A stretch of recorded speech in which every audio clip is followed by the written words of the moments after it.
Indeed, is it true that you've acquired a house? If so, I'd be interested in living with you. Unexpectedly, my mother-in-law started uttering such an absurd proposition over the phone. She must have caught wind of our recent home purchase from my husband. I could discern my sister-in-law's amused chuckles in the background. Does she believe her laughter can go unnoticed? Honestly, I have no desire to reside with my mother-in-law and the others. I thought my husband shared the same sentiment. However, the fact that they've been informed about our new house. Could it be that they're assuming we'll be living together?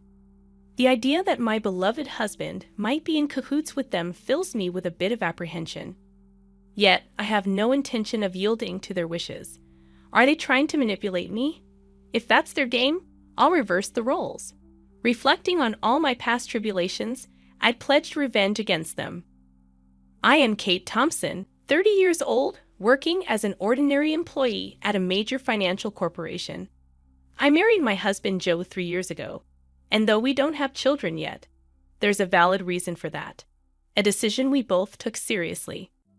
Joe and I are fully committed to our careers, toiling daily with the aim of advancing. Once our professional lives stabilize, we plan to build our own home and create a stable environment for raising children. We've agreed to revisit the topic of having kids once our careers settle down. This was a decision we made earnestly, sharing our genuine feelings and thoughts. We do aspire to have children eventually, and now as we prepare for that, I find myself recalling all my past struggles. Then one day, I successfully executed a well-planned project at work, and my promotion was officially confirmed. While my salary was already sufficient, the promotion brought even more comfort to our lives.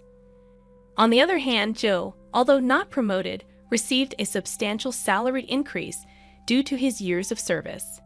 With both our incomes on the rise, I felt it was time to turn our long-held dream into reality, so I broached the topic with Joe. Joe, I want to talk to you.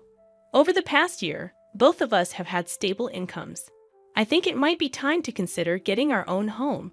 What do you think? Oh, is it time already? From his excited voice, I could tell Joe was thrilled.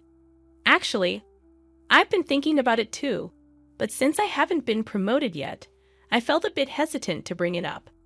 Don't worry about that. It's not like only one of us needs to earn money.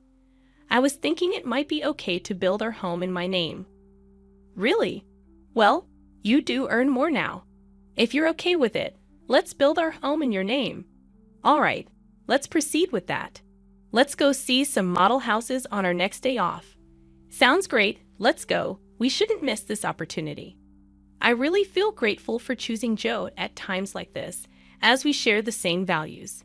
The following week, we made an appointment to view model homes as planned.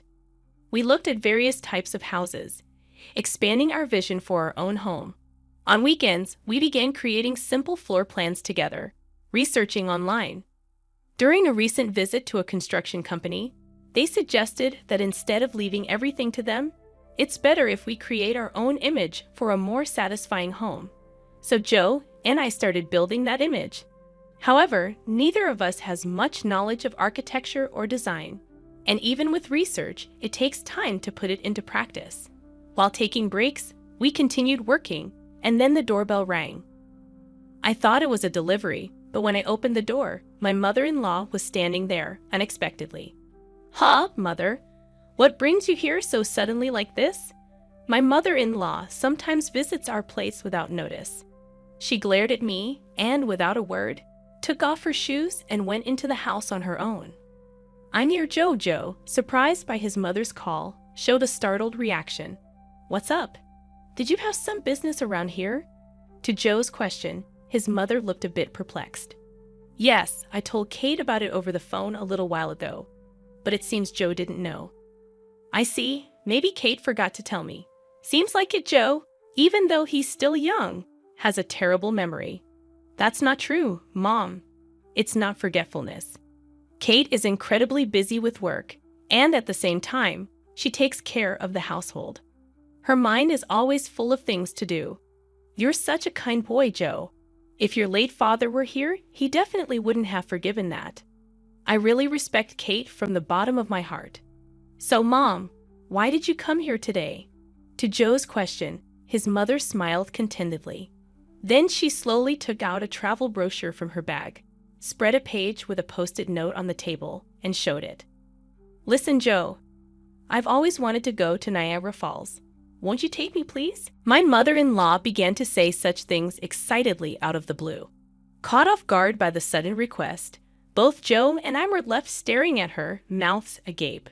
My mother-in-law, relentless, kept pressing Joe, who was clearly flustered. Come on, Joe, you agree, right? Think of it as a way to show filial piety. Wait a minute, Mom. I'm in trouble if you suddenly say you want to go on a trip. Though you can come too, actually. I was thinking of going with Claire, but if Joe wants to go, I'm delighted to turn it into a family trip. Claire is Joe's sister.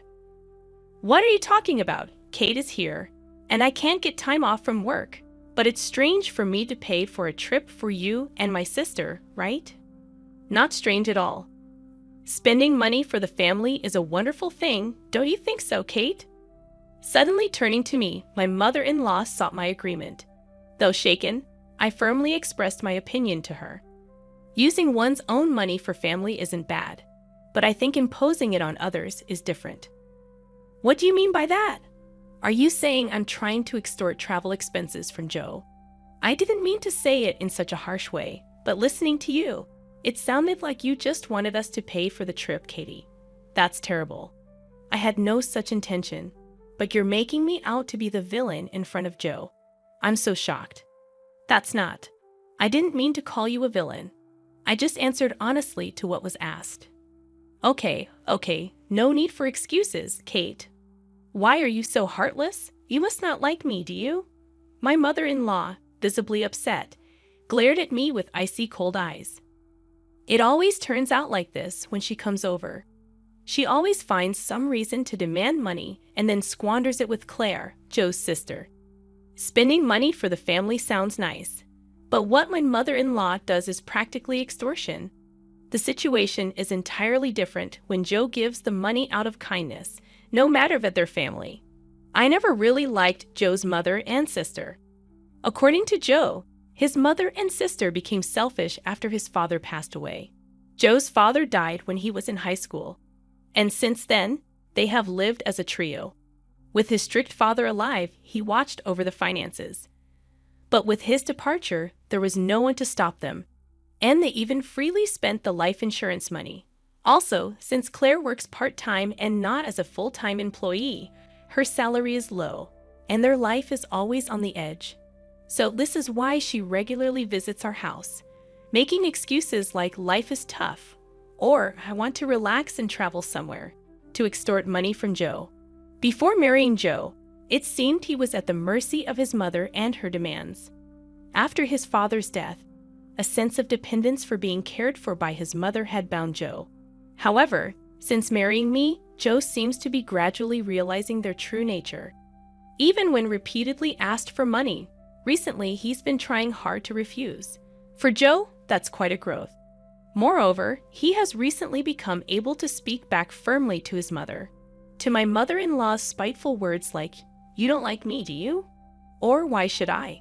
For such an uncharming daughter-in-law, Joe responded clearly, "Just because you're my mother doesn't mean you can speak badly of Kate. Didn't Kate just answer what you asked her?"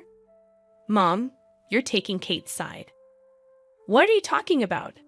I think you're in the wrong here, Mom.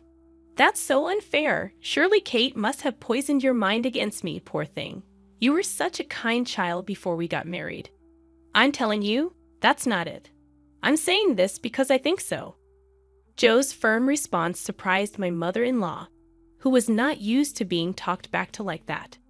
With a frustrated look, by biting her lower lip, she said, "Fine," and left. Kate, I'm sorry. I'd always make you feel uncomfortable. No, it's okay. You stood up for us this time. Once we build our own home, we'll be further away. Let's not interact with Mom and them. Then yeah, that would be a relief. If you're okay with it, Joe, I'm grateful. The area we're considering for our new home is quite far from our current apartment, improving the convenience for both of our workplaces. Our current apartment is about 5 train stations away from Joe's parental home. but the new house will be 3 times farther and require transfers. The route from the station is also complex, so if we don't give them the address, they won't be able to find our new home. It's a good chance to cleanly break off our relationship with my mother-in-law. Later, we submitted our imagined floor plan to the construction company, and the construction started 2 months later. After about half a year, our $500,000 dream home was completed. We managed to squeeze some time from our busy work schedules to pack a few days before the move. I received a call from my mother-in-law on my smartphone. Busy packing. I turned on the speaker and answered the phone. "Hello," I said, and my mother-in-law started speaking in an unusually high-pitched voice. "Kate, when are you moving? You bought a house, right? I want to live with you." Suddenly, on the phone, my mother-in-law began to say such an outrageous thing. She must have heard about our new home purchase from Joe. I could hear Claire, my sister-in-law, chuckling in the background. "That's great. We can make Kate work for us every day, Mom. You came up with a good idea," said Claire. Do they think their words aren't reaching me? It's clear they plan to piggyback on our move. I imagine them planning to use us for an easy life, honestly. I have no intention of living with them. I thought Joe felt the same. But telling them about the new house, could it be that they're assuming we'll live together? The thought that my beloved Joe might be in league with them fills me with a bit of fear. But I have no intention of letting them have their way. They're probably trying to use me, right? If that's the case, I'll turn it around and use them. I told them the date of our move. Then my mother-in-law and Claire said, "We'll come to the apartment in the afternoon on that day. Take us with you in the car and arrange the movers for us too." They hung up after making their demands. But of course, I have no intention of complying. For now, I'll check the facts with Joe. As I was about to go and tell Joe this, he was already standing behind me. "Joe, you were there. I came to say we should take a break. But was that Mom on the phone just now?" "Ah, yes. I was going to talk to you about it too. Why did you tell your mother about our new home?" "It's not like that. Actually, when Mom came over last time, she seems to have seen the floor plan of our new house. She kept pestering me about it every day, so Kate, I'm really sorry." "I see. So you don't intend to live with your mother, right?" "Of course not. After hearing that phone call, I'm even thinking it's better to cut ties with her." Joe's expression was filled with more anger than ever. It was the first time I had seen him this angry. From what Joe told me, my mother-in-law had seen the layout of our new home and was convinced it was a spacious house. She had pretended to be interested and called Joe repeatedly, asking him about the number of rooms and details of the facilities. But it seems that Joe is on my side, which relieved me.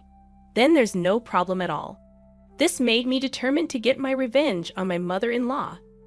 I've had enough of her saying whatever she wants. But it's goodbye to that now. I'll make sure to settle this properly. And so the day of the move arrived. Joe and I had the movers transport our things in the morning and headed to our new home in our car. By the time we finished moving everything, it was already past 1 p.m. Checking our phones while taking a break, we saw dozens of missed calls from my mother-in-law. "She called me too," Joe said, sounding weary. Then my mother-in-law called again. I answered the phone with the speaker still on. "Hello? Hello, Kate. Where are you? I told you I'd be at the apartment in the afternoon, didn't I?" Yes, you did say that. So what can I do for you?" "What do you mean you didn't arrange for the movers? I've been waiting at home, and not a single truck has shown up. So I had to go to your apartment myself." "Is that so? Well, that's too bad. You know I didn't arrange for any movers." "What? That's not the agreement. Where is your new house?" "Huh, you really think I'll tell you?" After saying that clearly, my mother-in-law uttered a dumbfounded huh. She probably thought that as long as Joe was there, she could always have her way. But Joe is different now. He's my precious ally, trying to cut off the bad ties with his family. Determined to release all my pent-up feelings, I spoke firmly. "Just to let you know, neither Joe nor I have any intention of living with the two of you from now on. Please don't involve yourselves in our lives." "What are you saying? Your opinion doesn't matter. It's up to Joe to decide." At least tell me where the new house is right now. Huh. How are you going to get here without even knowing the address? This house is in my name. I have the right to decide who lives here. If you two just barge in, it's trespassing, and I'll sue you right away. What? Trespassing? How rude to say that about your husband's family. At that point, Joe spoke up in a deathly cold voice. Family? My father, who was a family member, is already gone, isn't he? What are you saying, Joe? After hearing that last phone call, I'm utterly fed up with you two. Just having a blood relation with you is embarrassing. From now on, my family is only Dave and Kate. I no longer consider you two as my family. Wait, Joe, don't say such things. Don't bother us again, Vatted. With that, Joe hung up without waiting for her reply. He swiftly set his phone to block her calls.